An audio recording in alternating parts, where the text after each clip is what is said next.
Hey everyone, we're going to do a primer on quantitative sampling.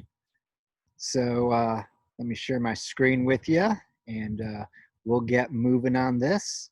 So generally you can look at sampling in terms of probability sampling or non-probability, also known as convenience sampling. Let's first focus on probability sampling. There's 4 types and you can see them listed down here. There are different types of random sampling.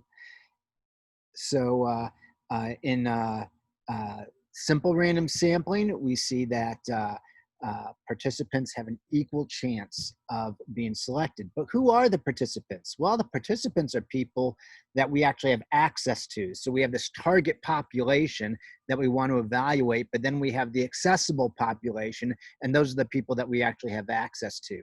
And so when we say everybody has an equal chance of being selected, very rarely does everybody have an equal chance of being selected. So there are limitations to our random sample, even if it's simple random sampling. Unless you're like, some place like, Pew Research that can, truly get a very generalizable large sample. Most of the times in social science research, we have limitations to our random sample, even if it's simple random sampling.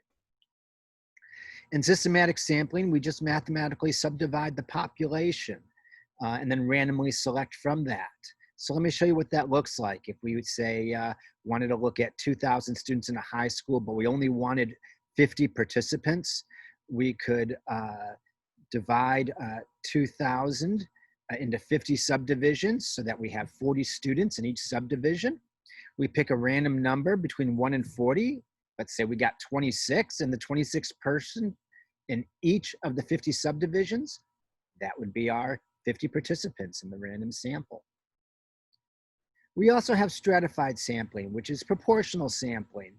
Sometimes we know what proportion that we want, like we want a 50-50, just as many males as females in the sample. Sometimes we want a non-proportional sampling. We want to set aside a specific proportion for each group.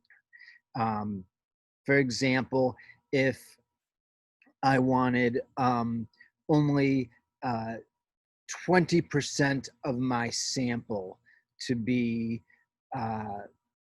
African-American in my study, because I have an institution that has 20% African-American students attending, then I might say, okay, we're going to make sure that at least 20% of my sample is African-American, because what could happen is if 80%, if it was a predominantly white institution, far more than 80% might be selected. So I want to make sure that I at least have a representative proportion, even if it's not 50-50. It's representative of what exists within the institution. And then cluster sampling. Cluster sampling is when I randomly select a group as opposed to an individual, like randomly selecting classrooms in a school or school district as opposed to randomly selecting students.